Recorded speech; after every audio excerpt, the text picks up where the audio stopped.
സ്ത്രീപക്ഷ നിലപാടുകൾ വെറും വാചക കസർത്തുകൾ മാത്രമാണെന്ന് തെളിഞ്ഞിരിക്കുകയാണ്. ഹേമ കമ്മിറ്റി റിപ്പോർട്ടിൽ ഗുരുതരമായ കള്ളക്കളിയാണ് ആദ്യഘട്ടം മുതൽക്ക് തന്നെ സർക്കാർ സ്വീകരിച്ചത്. ഹേമ കമ്മിറ്റി റിപ്പോർട്ടിൽ വിവരാവകാശ കമ്മീഷൻ പറഞ്ഞതിനേക്കാളും എത്രയോ അധികം ഭാഗങ്ങൾ വെട്ടിക്കളഞ്ഞതിന് പിന്നിൽ വ്യക്തമായിട്ടുള്ള ഗൂഢാലോചനയുണ്ട്.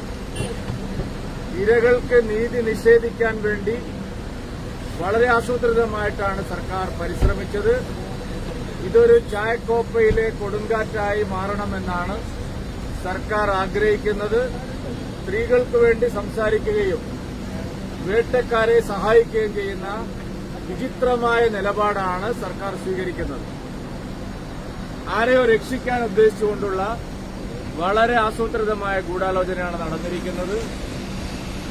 ഈ പീഡനത്തിനിരയായിട്ടുള്ള ആളുകളെ അവർക്ക് നീതി ഉറപ്പാക്കാനുള്ള ഒരു നടപടിയും സർക്കാർ എടുക്കാൻ പോകുന്നില്ല. ഇത് വെറും ജലരേഖയായിട്ട് മാറും.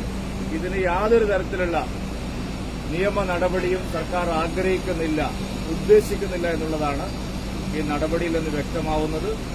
സിപിഎമ്മിന്റെയും ഇടതുപക്ഷ കക്ഷികളുടെയും വനിതാ സംഘടനകളൊക്കെ മൌനവ്രതത്തിലാണ്, അല്ലെങ്കിൽ അവർ കാശിക്ക് പോയിരിക്കും. ഇത്രയും ശക്തമായ നിലയിൽ ഒരു വിഷയം സംസ്ഥാനത്ത് ഉയർന്നു വന്നിട്ട് അതിനോടൊന്ന് പ്രതികരിക്കാൻ പോലും അവർ തയ്യാറാവുന്നില്ല. സർക്കാരിന് വ്യക്തമായ നിലപാടുണ്ട് ഇക്കാര്യത്തിൽ. അത് ഇരകളെ നീതി നിഷേധിക്കാനും വേട്ടക്കാരെ സഹായിക്കാനും വേണ്ടി മാത്രമുള്ളത്. എന്താ സംശയമുള്ളത്? 4 വർഷത്തിലധികം ഈ റിപ്പോർട്ടിന് മേൽ അടയിരിക്കാൻ മറ്റെന്ത് ന്യായീകരണമാണ് സർക്കാരിന് പറയുന്നത്?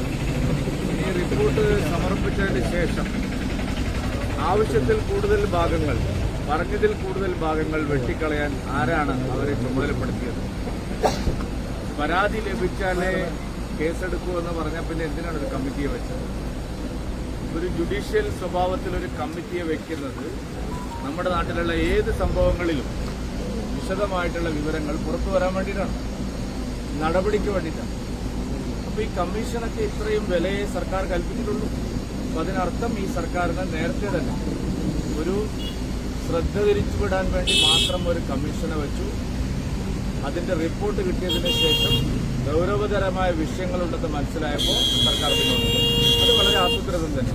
സ്വകാര്യത മാനിച്ചാണ് ഇതിൽ വിവരങ്ങൾ ഒഴിവാക്കിയതെന്നാണ് സർക്കാർ ഇപ്പോൾ. അത് സ്വകാര്യത മാനിക്കണം. അതിനെയാണ് വിവരാവകാശ കമ്മീഷൻ ചില മാർഗനിർദ്ദേശങ്ങൾ വെച്ചത്. പക്ഷെ അത് ഉപയോഗപ്പെടുത്തി ഉർവശി ശാപം ഉപകാരം എന്ന് വിചാരിച്ച് ഇവര് മുഴുവൻ ഭാഗങ്ങളും വെട്ടിക്കളഞ്ഞു. ഇതൊരു സ്റ്റാമ്പില്ലാത്ത കമ്മിറ്റി റിപ്പോർട്ടാക്കി മാറ്റിയതിന് പിന്നിൽ എന്താണ് എന്നുള്ളതാണ് ജനങ്ങൾ ചോദിക്കുന്നത്. മറ്റൊരു കാര്യം, സുരേഷ് ഗോപി പറഞ്ഞിരിക്കുന്നത് മന്ത്രിസ്ഥാനത്ത് കൊണ്ടുപോയിട്ട് നന്നായിരുന്നതാണ്, ഇതിൽ അഭിനയിക്കണമെന്നാണ് പറഞ്ഞത്. ഇതിനെ പറ്റിയിട്ട് പറയാൻ ഞാൻ ആളല്ല. ഇതിനെപ്പറ്റി പറയാൻ കേന്ദ്ര സർക്കാരിന്റെ